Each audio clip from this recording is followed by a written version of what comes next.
And good morning. This is the Rice and Rose Legal Forum. I'm Jim Rose, and we're going to go right to the phone for our special guest today, Congressman John Mica.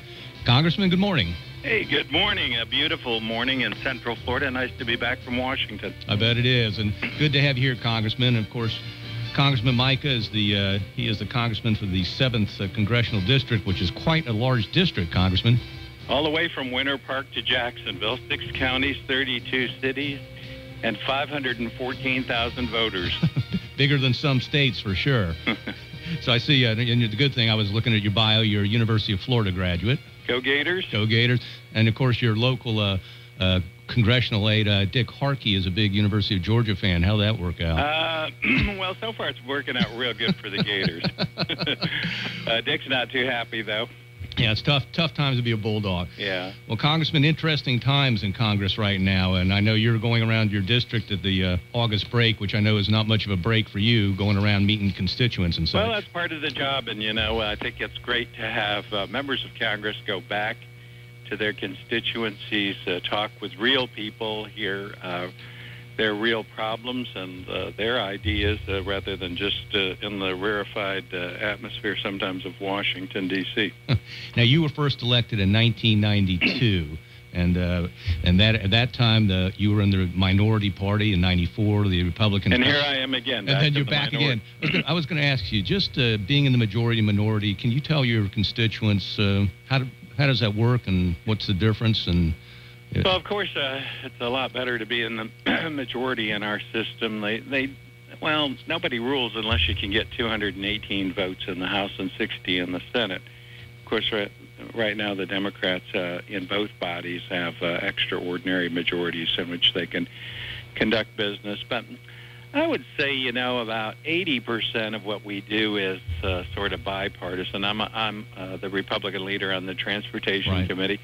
Started out as a junior member, and as much as you want to participate, I guess you can.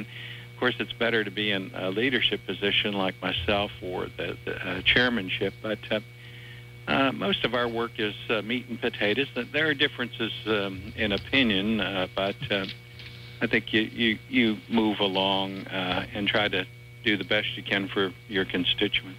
Now, one of the things, Congressman, I'm on the board of directors of Stewart Marchman Act. And and I know that you we just did a good lick there, I think, at least on the House side, with some federal assistance for expansion of some of the services in Flagler and I think North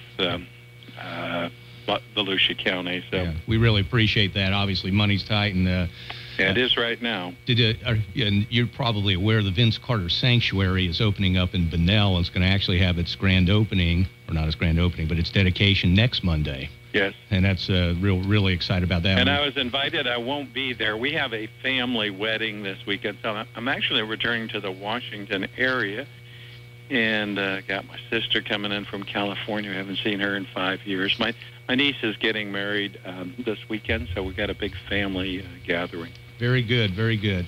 Congressman, what are the big issues that you're hearing about? Healthcare, and a little bit more healthcare. And a little healthcare? Of course, the size and scope of government is on everybody's mind, and some of the spending, I think, there's no question it's gotten out of control. And I think, for me, the most important thing is jobs, getting people to work. So many of our problems would be solved if we just concentrated on assisting business and industry expanding and getting people working. I was looking on your webpage and some of the articles. I saw one article. You were concerned about the stimulus money not going for repair of infrastructure, which I know you're very concerned about.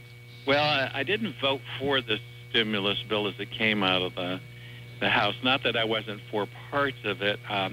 In fact, I was asked to help craft a transportation portion, which I did with the Democrat chairman. We came back early. We crafted about $150 billion bill.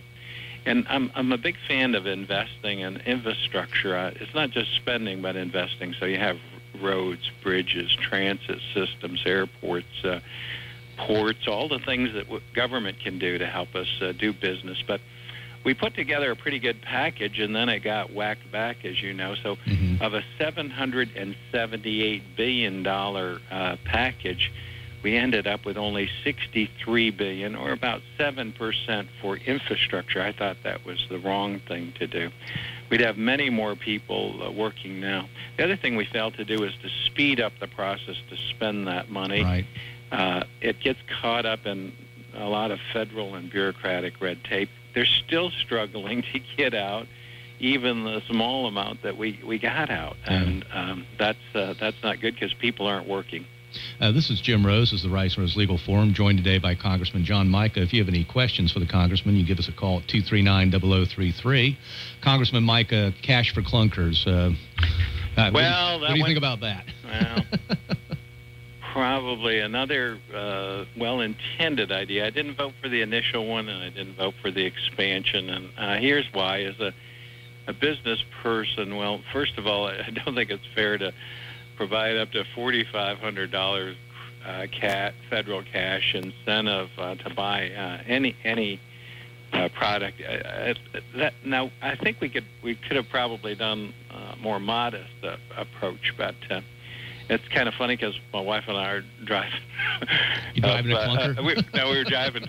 We were driving up the highway yesterday at 436, and you know the private sector in this country is so adaptable, but and creative. But we saw a sign. You know, this guy's buying cash for clunkers, but he's only paying $150, and I'm sure he's turning around and selling those to people who don't have one for the trade-in and making a buck. But I just thought it was wrong. If you look at the scope of that, $4,500, we have first-time home buyers a tax rebate for $8,000 for houses that are several $100,000 sometimes. So to me it was too much spending on the program. And then the second round was $2 billion. We did $1 billion the first.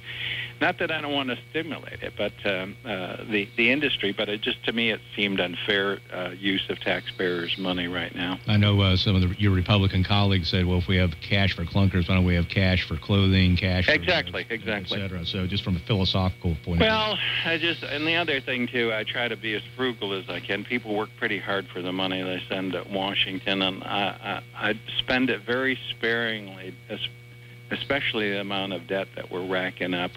We had $787 billion on stimulus package. We had $700 billion on bank bailouts. The list just keeps going on. The budget this year, people have to understand, the budget this year is projecting about a $1.5 trillion debt. I think 43 cents out of every dollar that we're spending now is money that we don't have. So we're indebting ourselves to China or other people that are picking up this paper. And at some point, you don't want the U.S. to become another Argentina. Absolutely. Congressman, I had the pleasure of going up with the local Chamber of Commerce to visit the new Welcome Center, and you were good enough to give us a tour of it. It was really nice. I'm a political science major and love history. And can you tell everybody about the new Welcome Center at the? Well, first of all, something I worked on for some 15 years, and when I came to Washington, I saw people standing in long lines in the hot weather like we have today, the cold, freezing rain. Very few restrooms, accommodations for visitors. And the other thing I got as a new member of Congress, I got to see things in the National Archives in the Library of Congress that were only shown to members of Congress and weren't available to the public because there was no display or museum space at the Capitol.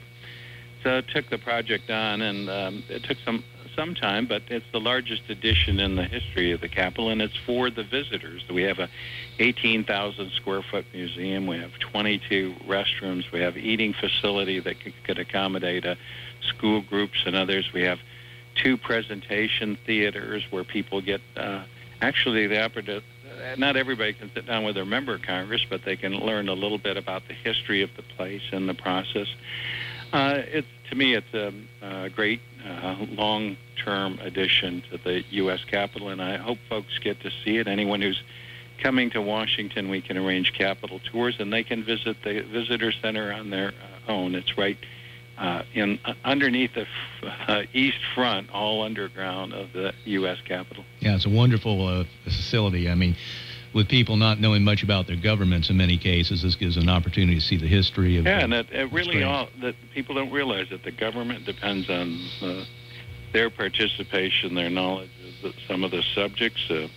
Watching people now who are concerned about the health care proposal and some of the other things going on in Congress, it's important to know how the process works and how important the individual is in that process. It absolutely is, and it's a good facility, and I really did appreciate you giving us a tour. So do we have a telephone call, Dave? Frank, Congressman, we have Frank on the line. Good morning.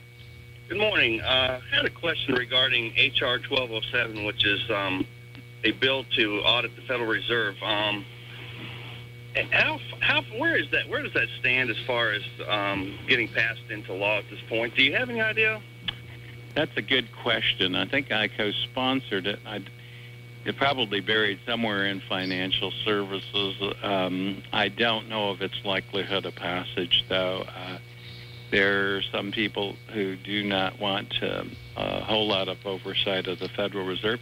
But on the other hand, there are proposals for some dramatic changes in the Federal Reserve. So as a standalone bill, I doubt if it'll pass. Maybe some of the provisions, if there is an overhaul of the financial industry, will be included.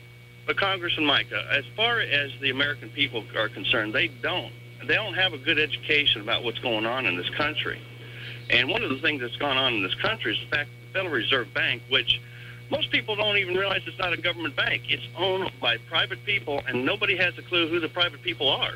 And they have a lot of influence. People have no clue that these people are destroying America, and we've got to get them audited. I mean, it has got to be job number one of this Congress. Now, you've been voting in a patriotic way. I applaud you for that. I mean, you are pro-America, but there's a lot of these people that are not. And I'm calling every one of them that I can and getting myself in trouble, probably telling them when the trials begin for treason, they're going to be on the list. Well, the list is growing, unfortunately. But like I said at the beginning, it takes 218 votes in the House and 60 in the Senate to pass things, make things happen. And right now, the people who are in charge have different opinions. On the reform of the Federal Reserve and the auditing, or at least making it much more responsible, there's no question that we need to do that. What concerns me in the whole financial reform thing, because of the financial meltdown, now there's initially there was more of a push to consolidate into the one mega regulatory financial authority, and I don't think that's necessary. I think that there's plenty of room for reform and to eliminate some of the things that have happened in the past. Some of the folks that are out of control, like the Federal Reserve, we need to do a better job in reining them in, making them responsible, conducting appropriate audits and accountability of their actions, and they have to have financial responsibility too. So. But I think they've shied away from the mega regulatory authority. Now we'll have to see what Barney Frank and some of our other distinguished leaders come up with. Thanks for the call, and that's a good call. And we're going to go to John on 3. Good morning, John. Good morning. How you doing? Doing well. You have a Congressman Micah, I have, I don't mean to sound belligerent about it, but what can we as citizens do, truly, in the real world, to make our elected representatives represent us and not their party?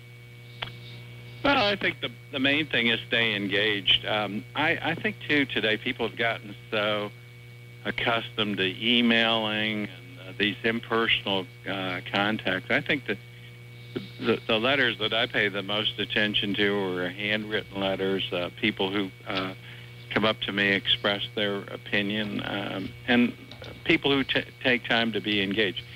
The other thing is go to where you have the folks that you have the problem with. All right. I lost him somewhere. I think we lost him. So, but again, they need to contact the people that they have the problem with, and then showing up to vote and getting people out to vote for people who have similar viewpoints. We're going to take a quick break, Congressman. We'll be right back with you. Thank you.